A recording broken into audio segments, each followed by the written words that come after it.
All righty, all righty.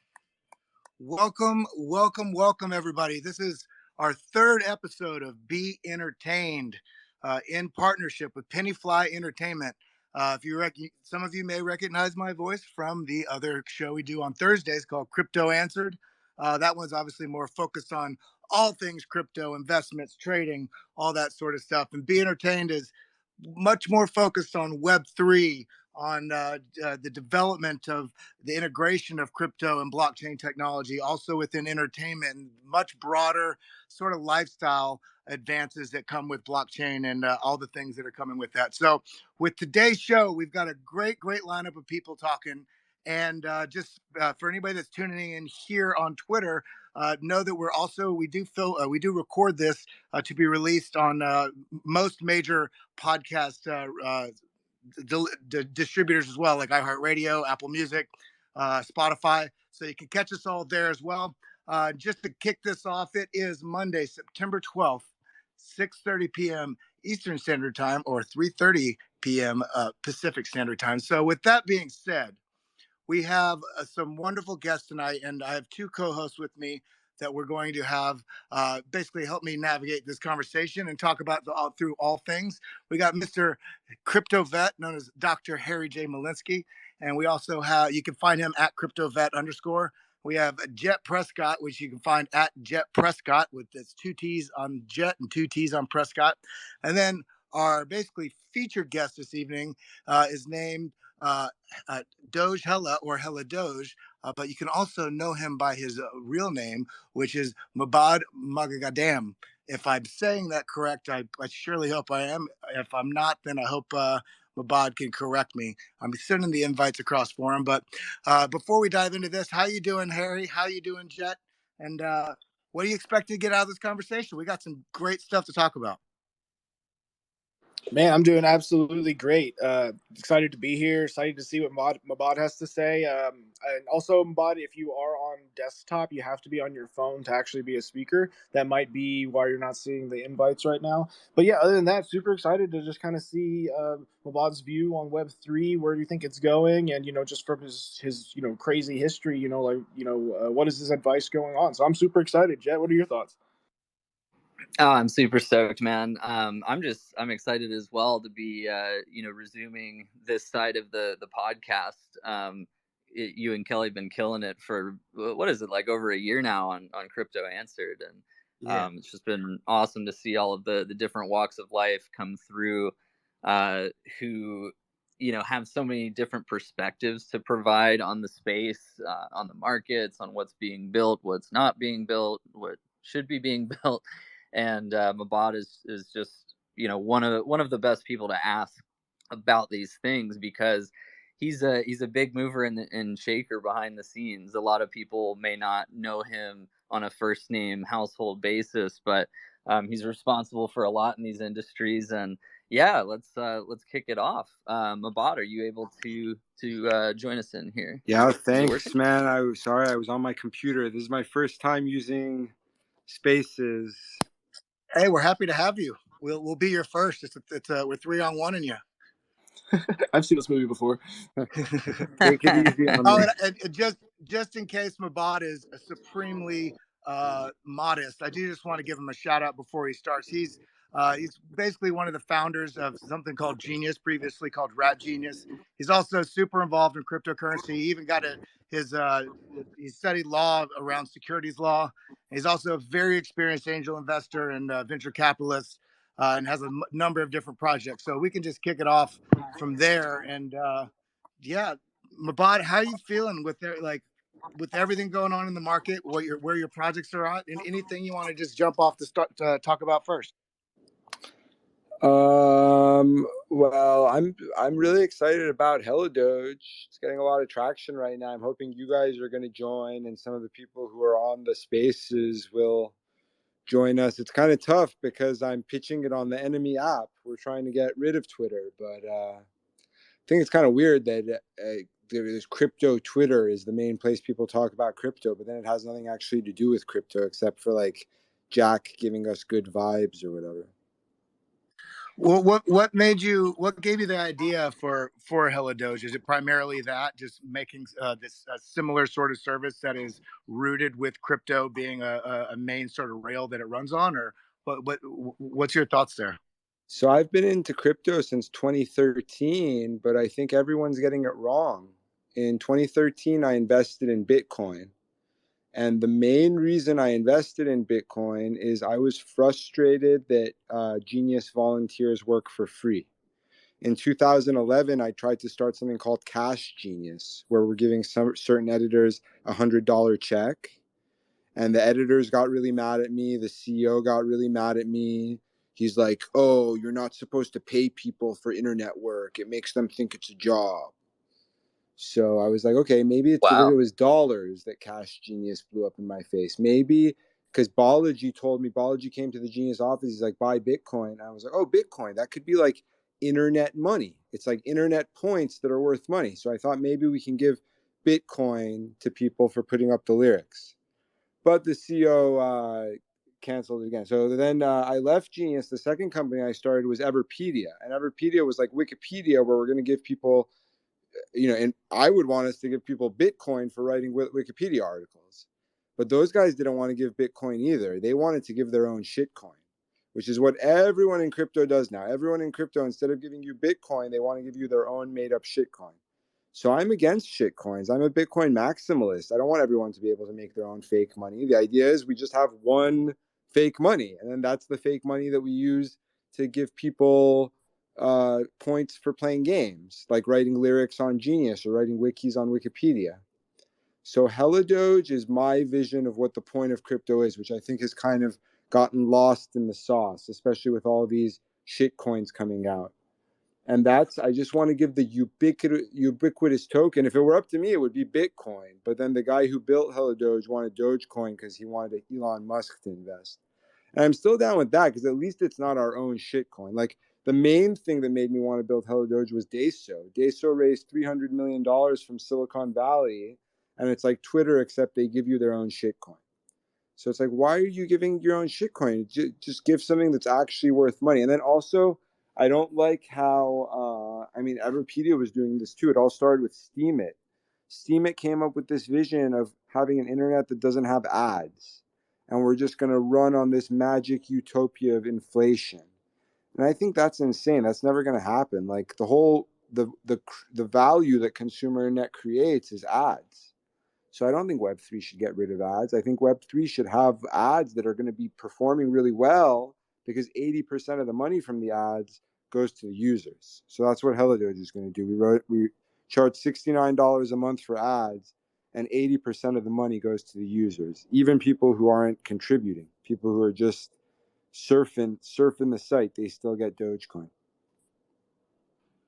That's awesome. So there's an incentive on all sides of it. So even just, in the same way I'm using Twitter, I would just be earning Doge passively for using the app, right? Yeah, we don't like to use the word earning because the GS CEO is right about one thing, that you can't make it feel like a job. And that's why you can't pay in dollars. But with crypto, you can make it like points. They're video game points that are worth money. And in a sense, I think Doge does that even better than Bitcoin, just because the units are worth less money. Like with Bitcoin, I tried to get people to think of it in terms of sats. Everyone was like, stack your sats and Right. stuff, but it never really caught on. So with Dogecoin, like now that the price went down, like power users on Helidoge are getting at least one Dogecoin a day. And like it might not, it's not anything in the grand scheme of things yet, but psychologically it just feels fun. It feels like a fun game. Yeah, that's an important feel to have. I like how you kind of liken it to gamifying it because, we're seeing a lot of interesting stuff in the play to earn space, with just different NFT or crypto or token based projects that are now powering the underlying functionality of different video games, different genres that allow people to actually make money while they're playing the game, which I've always found to be an interesting take on something that's already a proven model. So, when you look at, the World of Warcrafts and similar games of the world, as long as they've been around, even though it's, technically prohibited, to sell your character, your gold, your items, whatever in any of these games. Obviously, people do it anyways, and it's a multi-billion-dollar market, just gold farming in its entirety. And now, with this play to earn style approach, um, it's going to be interesting to see how it plays out. I'm curious what your thoughts are on that, as it not only allows making money off of gaming, but it encourages it. Yeah, so the problem I have with the word earn is that it makes it seem like you're on a wage. And the word we use on Dogecoin is obtain, because we want to kind of make it feel like you're on a hero's journey and you've obtained this Dogecoin through your quest. And I think part of the reason I like that word more is because it's a little bit more like a game. Another concept that I was trying to push back in the Everpedia days was the concept of data ownership. Because you can't have people think that you're going to get paid a wage, but it's like, this is the crypto for the thing that you own. Like, instead of Mark Zuckerberg stealing your property from you, this just represents what you own. So I'm always looking for the right word. I really don't like the word earn. I don't like how everyone in crypto uses the word earn because it makes it seem like a wage. Best I've come up with so far is obtain, but I don't know. For a while I was thinking about making it Dogecoin accrued, but my co-founder said that sounds too much like an accounting word and it's like too confusing. Yeah. Does the earn word actually get you in trouble, say, legally? I know when we were building one of the first projects, Dash League, over a year ago, one of the issues we had legally was that the NFTs needed to be actually changed, or the actual individual had to manipulate the NFT if they were to earn anything. And that word earn always came up when we were talking with them. And it was because it would be a security in that state if they, just earned a percentage, didn't have to do shit. XYZ. So the way that, I guess a lot of cryptos have, skirted this is through NFTs, intellectual property, and the fact that, you actually have to vote or participate in how that product is developed. Thus, it's no longer a security. Is this kind of what you were leading at with, don't like the word earn, don't want them to have a job? Is this kind of just leading back to your law background? That's a great point. I mean, that's not mine is more for the marketing, but you make a great point that the legal framework right now designed for full-time jobs. And this is not sustainable in this post-COVID world that was already possible pre-COVID. In the internet world, I don't think there should be full-time jobs either. I know all these people who are making six-figure salaries working at Facebook, they don't even use Facebook. Maybe they'll use Instagram because Instagram is so cool that even though they hate their job and they don't want to use any of the stuff, even though they're getting paid a six-figure salary, Instagram they still have to use just to be cool. But that's kind of how it is in tech. If you work somewhere, all the people who are working full-time at Genius, I didn't want to hire anyone full-time at Genius. I wanted to pay people $100 a month for putting up the lyrics. But my CEO, because he's not a crypto person, he was like, no, we need to hire, if you want to hire people for full-time lyric analysis, they need to fly to New York and we need to pay them $60K a month. So I was like, okay, I have no choice. He's not letting me write the $100 checks. I hired some people to fly to New York. We were paying them $60K a month, which is absurd. And then they end up getting fired. That's why I look at tech, they'll hire people for $60K a month as soon as the VCs give them this fake money. But then something happens like what's happening now, that everyone who's not even actually doing any work just gets laid off. So this is not sustainable. And legally, it's so hard to pay people part-time. Thank God they finally said that under $600 of crypto this year, you don't have to report. I think that's going to help HelloDoge a lot. But if HelloDoge becomes bigger than Facebook, we need to change this framework. It's kind of like what Uber and Lyft were starting to do. Uber and Lyft, like I think the gig economy was like the predecessor to the crypto economy. But we need to become a fully decentralized economy where healthcare is not related to full-time work. There is no such thing as full-time work. We're going to have a lot more teenagers making $1,000, $2,000 a month. We're going to have a lot less people making six-figure salaries because you do not deserve a six-figure salary to for a work-from-home job. For a work-from-home job, you deserve maybe like $5K a month.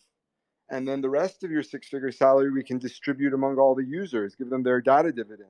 And then if we do it that way, we can end poverty. No more homeless people. No more wants. Which is kind of Let's go.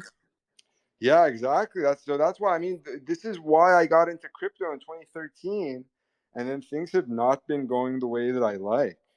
You've got Silicon Valley usurping, and then you've got all of this fake Web3 that mainly rewards creators. Like that's my main gripe. Well, I mean, my main gripe with NFTs is that it seems like it's a scam. You got the Yuga Labs and celebrities pushing this BS, lying, saying they bought it when they didn't. But other than that, philosophically, my problem with NFTs is that it rewards creators. Guess what? Creators aren't the ones who need it. They're going to get paid anyways. Even YouTube's not decentralized, but YouTube pays creators. Instagram pays creators. Who needs it is people for their data. That's the way we can end poverty. We need to make it so that anyone in the world can just surf the internet and make around $2,000 a month. That's a hot take right there. Yeah, I can definitely agree that there's a lot of problems with the current state of the NFT industry, if you will. We're actually, what our next episode is going to be coming up with an artist that we've supported as well, named Mellaby. She's really just done an amazing job at going from an outsider in the space to getting ushered in by Kobe, Crypto Cobain, and then you're looking in like a year and a half later from then, I think, and she spent so much time in spaces, just networking with the whole community, really getting to know what the space is about, even the tech side of it, to really fully understand how, as an artist, she can really do the music NFT thing the right way. And she ended up becoming pretty disillusioned with how a lot of people, she feels are doing it backwards, and just a lot of things don't really add up, and a lot of promises being made that aren't kept. And I do have to agree, music NFTs aside, I think just the whole NFT space in general, it feels like about 15% of it is like providing true value and doing some unique things, whereas like the rest of everybody else seems to kind of just be bandwagoning and crossing their fingers and copying other projects, but it's not really bringing anything new. But from a tech side, it's hard to uh, ignore the fact that just the talking about databases, just with what NFTs can do for like the real estate industry, and just actually proving the original creator of something. There's value there in different areas. It's just how do we apply it and get people to agree with that value. Yeah, with NFTs, I mean, I can't get into it. What I don't like Yuga Labs. Like that's one thing as one of my amateur interests is I'm always because the guy I started Genius with started the protest NFTs against Yuga Labs, and I do believe the guys who started it are just trying to make some fucked up racist jokes. So not cool with those. But then the main reason why I didn't get into NFTs is because I don't know how to use any crypto stuff. I've been a Bitcoin investor since 2013, but I never got a MetaMask. And I remember when Everpedia, my second company, started to require MetaMask, I became really mad. That's when I started to not get along with my co-founders. I was like, "Yo, don't make me have to like get this mumbo jumbo stuff to use the site. Let me sign in with Facebook or whatever." So that's another philosophy behind Helidoge is like I don't think people are ever going to adopt MetaMasks. Like for the NFT stuff to work, it's still going to have to be centralized and automatic. Like maybe there can just be an automatic music NFT thing that just it keeps track. Outwardly, it's not going to look that different from record labels, but inwardly, maybe you can use the technology, but it's just keeping track of people's different contributions than just sending them a monthly check.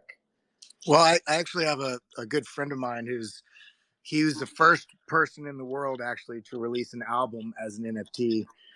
His name's Clarion, and they actually started a company called Tamago that is basically NFT'd.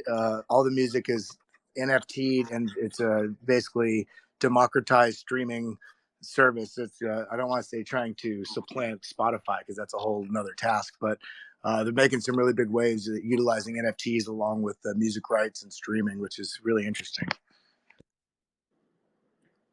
Shouts out to them. Yeah, I'm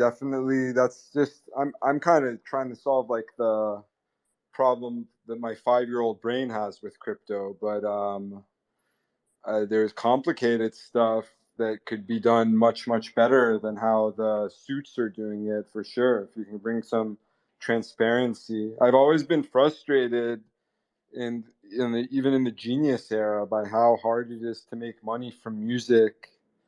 And I'm definitely not a fan of uh, labels and 360 deals. Although one thing that is upsetting is I think they're even getting more and more popular. Like 360 artists, like record label influence for a while because of SoundCloud musicians, it was waning, but then now it's getting stronger again. So Yeah, I think one of the you kind of hit the nail on the head there, and it's a new technology that is bringing more transparency, but that's kind of in the face of all the suits over time, which have designed things to be complicated so that they could be the only ones that had the intermediary, relationships to make things happen. And so now, as we're having these things like transparent blockchains, NFTs, what all these different technologies, uh, I think they're slowly starting to figure out a way to move back into that space and utilize this and compete. But we can band together. So one of the questions we had, with all the different regulations and such that are sort of on the floor of the houses, with what's going on with XRP, with even this aspect of only having a $600 limit. Is there anything else that you feel like we should be banding together to sort of help push through or help show support of? What sort of regulation do you think would be needed, and what's a regulation that you think should be ended? well, I'm a crypto contrarian in a lot of ways, and I think the source of like what draws my disagreements with a lot of crypto people. I mean, some of them I already addressed, but one of them is I don't care that much about the whole privacy side of things. I think there's two sides to crypto. There's an economic side of getting the users money, and then there's the political side of getting users more freedom and privacy and decentralization and that stuff. And I don't really care about the freedom and privacy and decentralization. I mainly just care about the money. I want everyone to be able to get $2,000 a month for surfing the internet. That's the main thing I care about. I don't care about being able to make more Nazi jokes or whatever. I've seen it a lot. Whenever anyone tries to create something libertarian on the internet, it ends up just turning into cesspool. And Web3 stuff like Steam it's no exception. So I don't care that much about that stuff. Like with Hella Doge, I ban if anyone makes like a Hitler joke or whatever, they get banned. We're not just gonna have it's centralized. It's just communist in that we want to give 80% of the money to the 80% of the revenue to the users. But that being said, like part of the reason why Hella Doge started is because Instagram is banning all of its meme accounts. Hella Doge is kind of meme based because of like the history of Dogecoin. Like a lot of the users, the UI is kind of designed to encourage putting memes, and a lot of the users are meme lords. A lot of shit posting going on. It's all good. But Well, if I got a someone question. If they could ban those sorts of things, why the hell can't they ban the fucking 38 different the fake accounts of bots, myself? I'm like, yeah, dude, they don't want to lower their user count. I did a post earlier today on Twitter, and it was asking people to share it. It was basically saying, okay, I don't know how many fake accounts I have on Twitter and on Instagram, and I'm not a coder, but I know specifically all that they would need to do to cancel it is if an account pops up and it has the same account profile picture, and then 90% or more of retweets from that same account, that count should be flagged and banned. I mean, let's just use common sense. that's it. And they I won't mean, do it. It's too easy, on, Kelly. whenever anyone was contributing anything, Genius it's not a top 10 site, but it's a top. At one point it was a top 100 site. It's still like a top 300 site. I would always read anything that anyone was contributing, especially anything that's getting any page views. Everpedia, anyone's making any wikis, I'm reading it. Hella Doge, anyone who's a regular doger, I'm reading their stuff. And even if Hella Doge becomes a top 10 site, I'm going to be reading everyone's site, everyone's stuff. How much Facebook and Instagram content do you think Mark Zuckerberg reads? I bet you he reads less than 1% of even popular stuff. He only recently started reading his own Instagram comments. Because only about 2 months ago, he started replying to his Instagram comments. So he wasn't even reading people's comments on his own page, on his own app. Why? Because he doesn't care. The person who should be running social media is someone who's into the internet, who's cool, who's charismatic. With Zuckerberg, he doesn't even have any friends. You have people who have said that he's someone who just doesn't make friends. He's incapable of making friends. So the app that's for making friends, the guy who's running it can't make any friends. Of course, he's not going to read any of the posts. With Jack, like, yeah, Jack is probably cooler. Like, he probably got more dates in college or whatever. But he just doesn't seem like an internet guy. He seems like a guy who wants to like go hiking and go on Burning Man and stuff. So like I'm not trying to brag about myself. What I'm trying to say is I'm a nerd. I'm someone who lives.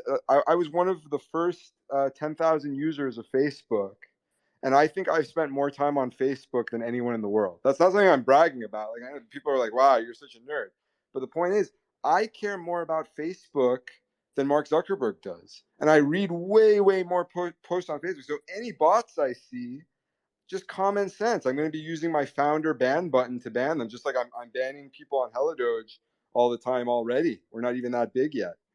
So what I'm trying to say is to the board of Facebook, please make me the CEO. I've used Facebook more than anyone in the whole world. I'm addicted to it. I will ban all of the bots. I will give 80% of the revenue to the users and end poverty. I will get rid of all the full-time workers. I'll get rid of all of our offices, everything work from home. I'm ready to do it. That's what I want. I just want the HelloDoge model to take over the internet, and we can stop seeing anyone poor. We can see everyone with food and shelter and internet. I love it, man. And that's like the real crime, isn't it? Is, literally what you're saying is the very reason that they wouldn't want to make you CEO of Facebook, because you're taking all the money out of their pockets that they've siphoned off over the years, and you want to give it right to the people. I think And deep it's just, down it in sucks, 'cause that's the world we're in. deep down inside, Zuck feels bad. Because if you remember in like 2018, Zuck was trying to do some Web3 stuff and they shut him down. Sheryl Sandberg shut him down hardcore. Because Zuck doesn't care about money. His dad's already rich.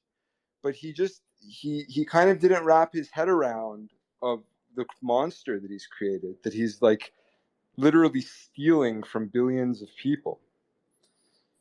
So hopefully something will get the best. I mean, what I know from the history of capitalism, it's really hard to tame a beast because capitalism is schizophrenic. So like once Facebook is making the money, you can't get them to reform. So I honestly think that HelloDoge can take over, and we want to just change the entire paradigm of the internet. I love it, man. And the emphasis on getting rid of just so much of this bot activity, honestly, is a huge selling point. Just because, I mean, it's become kind of the dirty little secret that now is not so secret, and it transcends just any one social media platform. It's pretty much happening everywhere, and like the legal term is click fraud, when you're having to do with advertisers that you're defrauding, because you're charging advertisers based on metrics that say, okay, this many eyeballs are going to be seeing this or that, or that you're going to get this much engagement.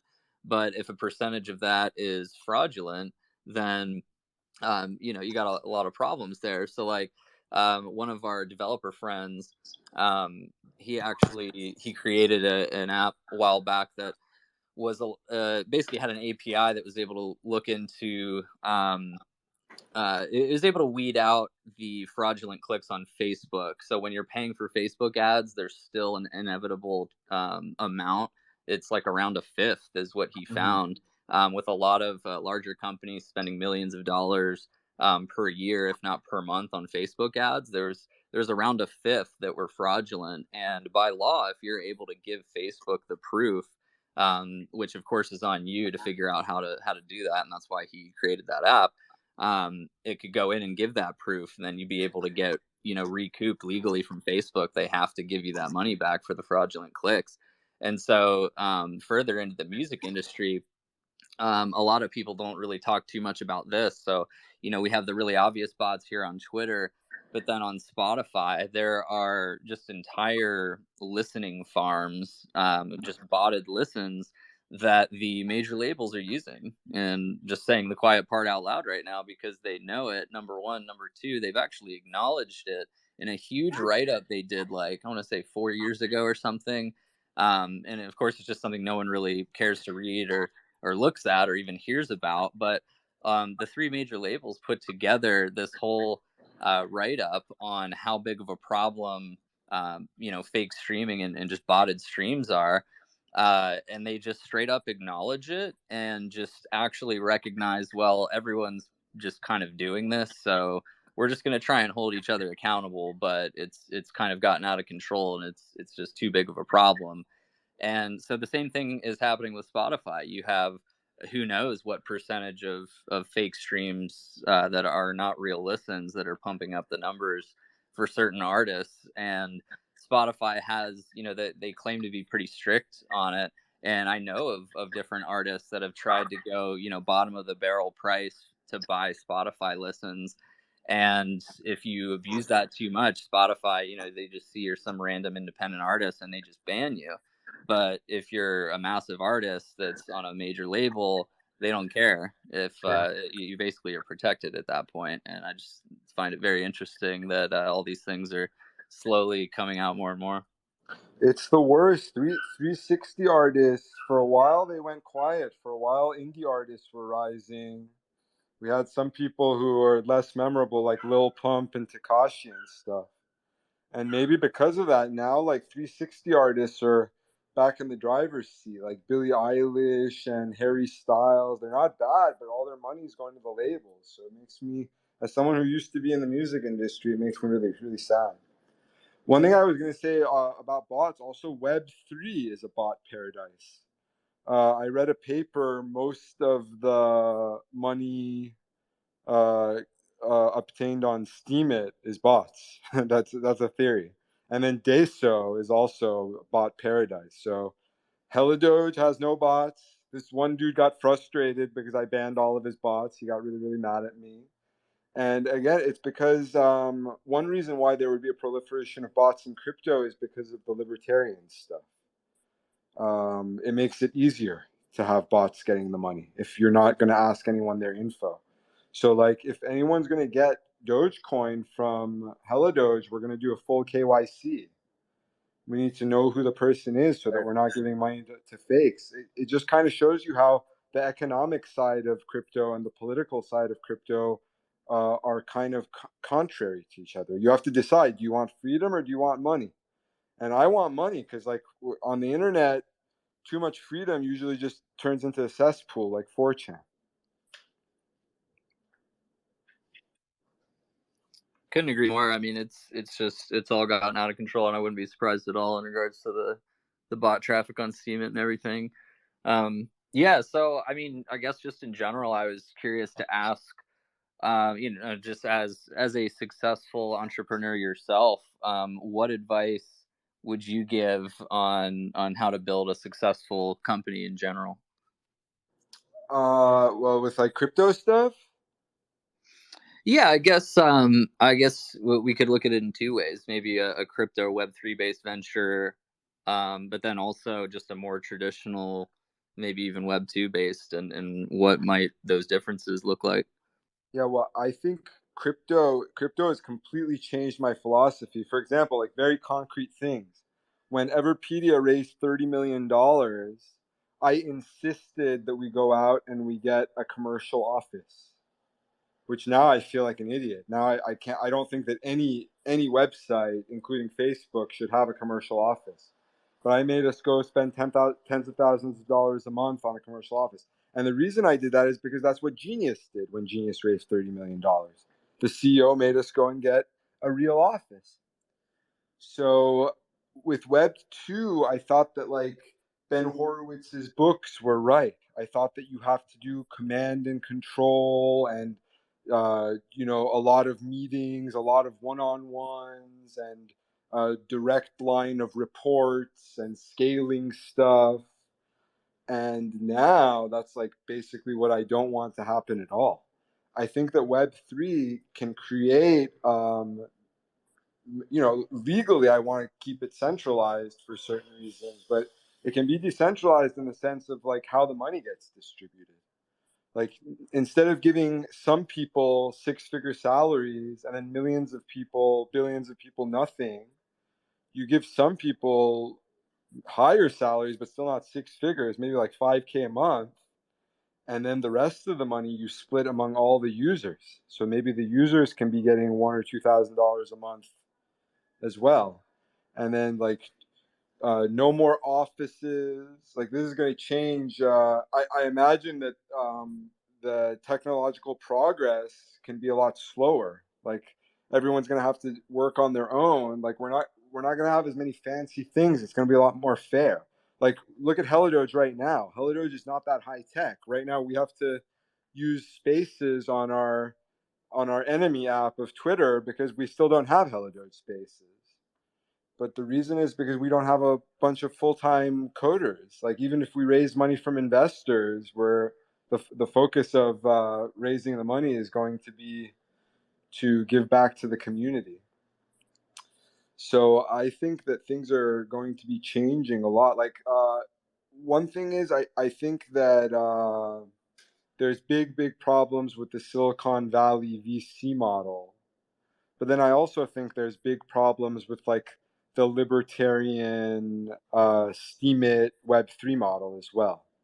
So we need to kind of find a balance in between these two things. Like the decentralized Web3 stuff, one thing that bothers me, it seems too much like 4chan.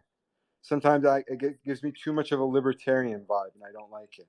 But then you've got like the fake crypto stuff that Silicon Valley's funding, like Deso or Bored Ape Yacht Club, and those frustrate me enough because they seem like they're not focused enough on the user.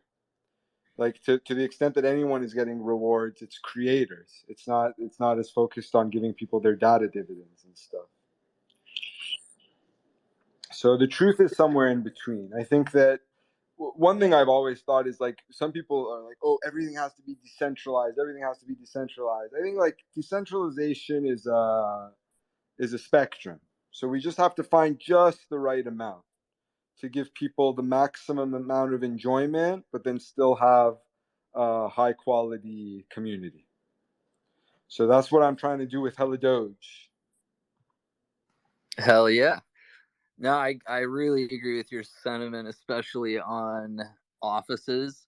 I mean, hell, we basically run our whole company over Discord. Like we're all in different areas of the world, and it's just kind of a come and go and just get things done with everybody as you can. And certain things are scheduled depending on who needs to be where, but it's just all done remotely, and it's like super efficient.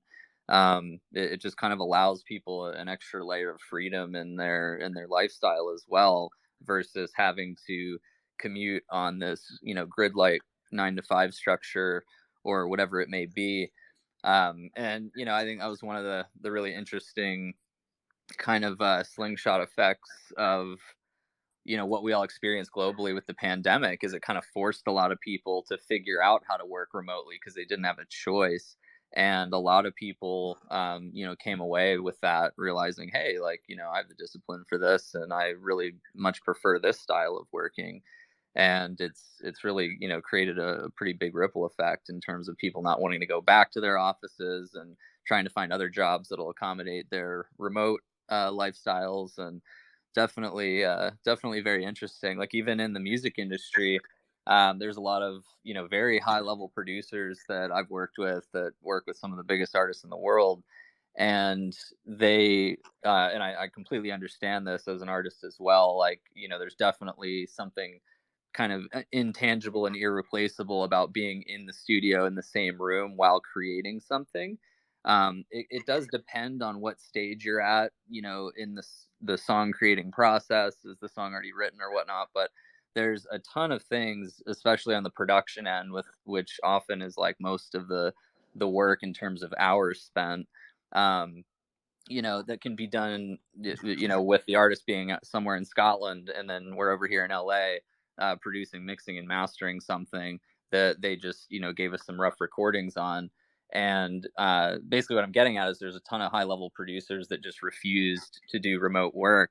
But after, experiencing COVID, and they kind of had to with different clients, they've really warmed up to it and realized that there's certain things that they can do really efficiently when they don't have to always schedule, artists flying out, doing this and that, when it's just not always required. So that also saves money, but then it allows them to get some remote projects done in between the lag time of their in-person, studio projects, and then they're making more money because they're able to work more. Yeah, it definitely brought the boomers along a little bit, and the CEO of Genius, he's a boomer CEO. He was very big on an office. The Genius's office, after we raised 30 million, was 80K a month, which is absurdly high. I think Yeah, that's wow. one of the things that made Genius go under, is because COVID happened. So 80K a month, and the office isn't even being used for anything.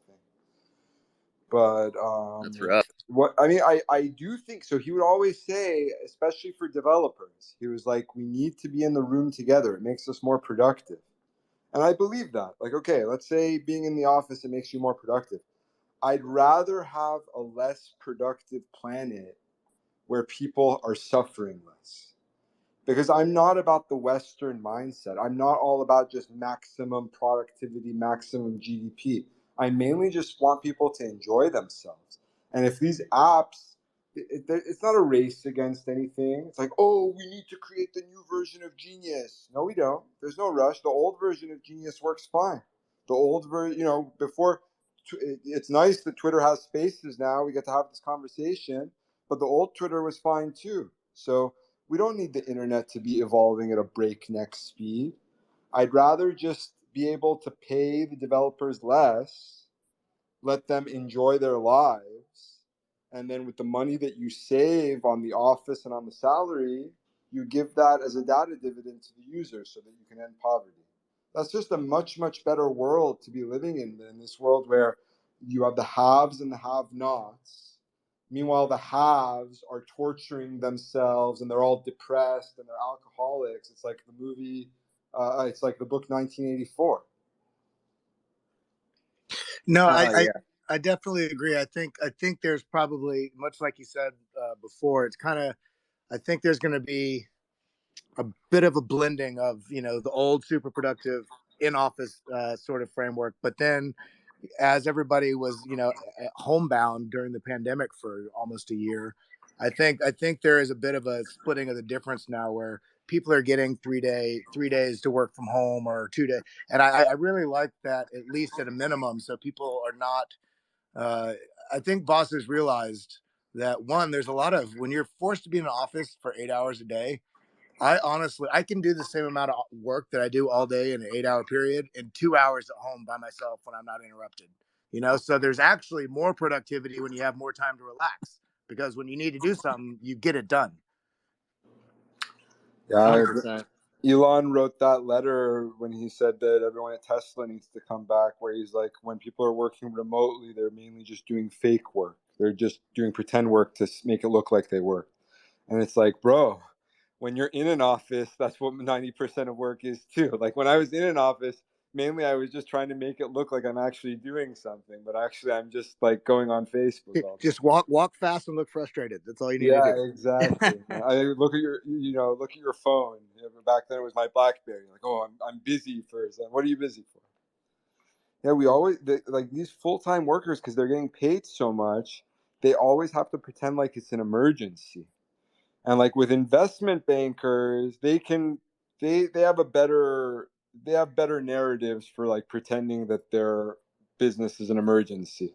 But with tech, like when I was at Genius, developers would always be like, "Oh, I'm on a deadline." It's like, what, a deadline for we need like someone emergency needs to understand Tupac's lyrics? What? Like what we're doing, we're basically just making video games for fun. So how can you take it so serious? But then the reason why the person's taking it so seriously is because they're getting paid six figures. So don't pay them. Like by paying them the six-figure salary that they don't deserve, you're actually making their life worse. That's what, like, the book 1984 really draws this.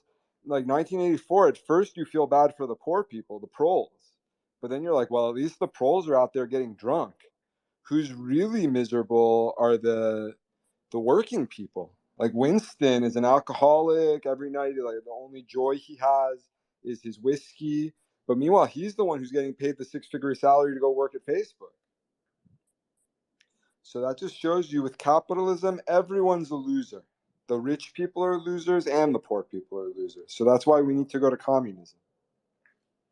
We call Helidoge the communistagram. That's deep, man. What a hot take we are getting right now from Mahbod. If there's anybody that wants to come up and ask any questions, just feel free to hit the request button. We can bring you up here.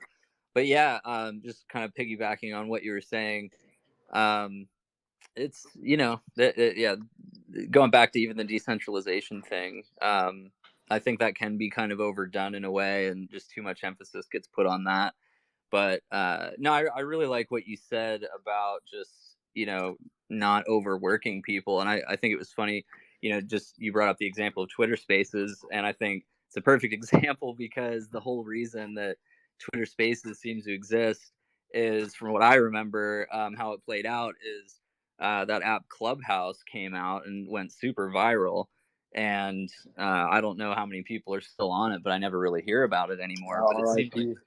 yeah, within a couple months, Twitter Spaces came out, and they literally just like cloned what Clubhouse was doing and built it into Twitter. And you can only imagine how breakneck that was with all the devs. And I'm sure they were all working overtime, because the Twitter overlords are just like, this needs to be done yesterday, because this is a competition. But let me ask you, Mahbod, you having some, business and development side.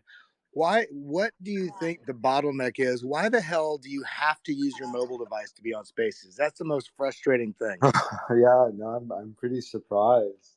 I don't know. I mean, there's a lot. I was a latecomer to mobile. I didn't have an iPhone until like 2013. Like Genius was already a big deal, and I still had an Android. But that's one thing I'm kind of a boomer about, is I still like computers. I also get very frustrated that on Instagram you can't post stories from your desktop. But so that's one thing I was complaining about Helidoge's lack of high-tech stuff. But one good thing about Helidoge is that you can do everything from the desktop that you can do from the desktop's a lot better than the app. But Yeah, I like that, especially from a management perspective. So many talent managers, marketing professionals, etc. It's a pain in the ass to do certain things on Instagram, especially for that reason, because they've always fostered this kind of cultural thing where, no, like, you have to use your phone, which is going to more encourage people taking true, like, real time moments with their phone, rather than just having someone else kind of plan it out and do it for them and post it later and schedule it. But of course, people always come up with apps to kind of get around those things, but then you're just having to pay for that basic functionality of, uploading a story through something that you're now paying for in order to do it. So I think they were doing it to some extent to mimic Snap, and Snap has stuck to their guns. There's still absolutely, to my knowledge, there's no desktop anything for Snap. And to yeah. some extent, I think the reason they do that is age discrimination. They basically just want to keep the app for teens, and they know that it's harder for old people, like it's harder for the parents to use the phone. So, Yeah, I totally would I'd see that. Yep. and I'm not, I'm all about the youth. I love the youth even as I grow older, but I'm not into age discrimination. I think that apps should be device agnostic. Genius certainly was, Everpedia was, and Helidoge is definitely going to be. Nice, man.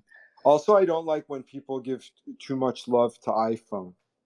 The only one that was guilty of this was Genius, because the CEO just loved iPhone so much. And I mean, it's better. I mean, the reason I have an iPhone is it's just more fun to use. It feels more like you're playing a game. But the bottom line is it's more expensive. So every time that you discriminate against Android, you're discriminating against the poor. Yeah, I was actually surprised to see. I don't remember the percentages off the top of my head, but there was a lot less iPhones like owned by people globally versus what I expected it to be. Android was pretty huge. Yeah, I think it's usually like 75-25, which is funny because like I can count on one hand the number of Android users I know, but first world problems. We gotta. Pretty much. I mean, I hate Android. It's I just think it's mainly just how your thumb feels on the screen. With iPhone, it's fun. Like when you're scrolling up and down, it feels pleasurable. Whereas on an Android, it feels like work. So I have to. I mean, I don't like Apple because I think that they do a lot of dirty practices, but I do love the feel of the iPhone. I wish that everyone could have it, but it's sad that it's a luxury reserved for the few. But I think developers should at least be cognizant of that and try to make it so that their apps don't make it even worse. Right. Yeah. So, just in terms of community building, that's always been, it's really the bedrock of pretty much any major project or product is having a really tight community around it that believes in it, and you're solving those problems for them. So, as far as Hella Doge goes, what kind of what do you see the vision in terms of just how you go about furthering building out that community and attracting more people to the platform? Oh man, well the main thing that people think we should do, everyone's always like, "Hey, I know this Dogecoin group. You should come to this Dogecoin group or whatever." And we're kind of trying not to make it a crypto centric app. Like we kind of want the crypto to just be in the background. Like one thing I'm proud of is a lot of the Helidoge users don't use other Web3 stuff. And also that's the reason why you don't need a MetaMask. You sign up, it's just as easy to sign up as Instagram. All you do is pick a username and password. What one group I've tried to market to is the Instagram shit posters who get banned. There's a lot of people who are on their fourth or fifth account. It's kind of weird. Like Instagram bans you just for making a joke. Like it's not even a big deal. Like, no actual malice behind it. But then they have no problem with you making an alt account. They let you make unlimited alt accounts, which is kind of like, it's the same as their incentive to lie about bots because it makes it look like they have more users. So I'm always trying to get these shit posters to, because they don't like Mark Zuckerberg. So I'm always like, come to Helidoge. This is the anti-Zuck. I've had beef with Zuck since 2012. Also, I was the first person ever to talk shit about. Like, this is the one thing I've got to brag about now that I'm on your podcast. I I love to remember brag seeing about. something about this. Yeah. Yeah, Go back on. then, no one talked shit about him. He was the golden boy. And everyone's like, how dare you talk shit about Zuck? And the reason I was mad at him is because when we met him, I offered him a Rap Genius t-shirt, and he said, give it to my assistant. It's like, bro, just take my fucking t-shirt. Jesus Christ. So yeah, that's, I mean, because right now the community, maybe someday we can make a lot of money. Right now the community is not that making that much money. We have one advertiser, Underground Cellar. It's the best place to buy wine online. So they pay $69 a month, and they're our main advertiser. And then the community divides up that $69 plus the money we get for running Google ads. So people don't make, like, usually because I'm shit posting on there all day. So usually I'm the top obtainer. I get like 3 or 4 Dogecoin a day. It's not paying anyone's bills yet, but part of the appeal is supposed to be the philosophy that 80% of the revenue goes to the people. So Mark Zuckerberg has $100 billion.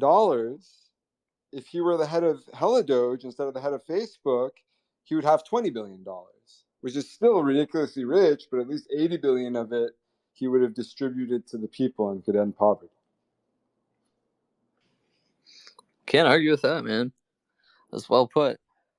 Well, we're getting about to the top of the hour here. So, any other problems in society that you'd like to see addressed? Something that maybe crypto or web3 helps. You give us a lot of great views on all of that. Just anything else to kind of close things out with? Well, crypto, I think, is the way to end poverty, but that I don't think is the main problem, because I would rather be poor than be unhealthy. So my main problems are health issues, the biggest one being climate change. So I think I hate all things synthetic, like all petroleum products. We just need to get rid of gasoline.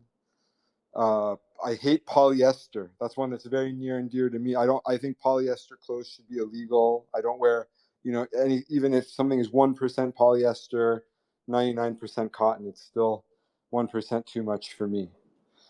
And I've got mixed feelings about Elon. I think he's a questionable guy, but I still definitely want. The reason we built Helidoge is for him to become the big investor. This was before he made the bid to take over Twitter.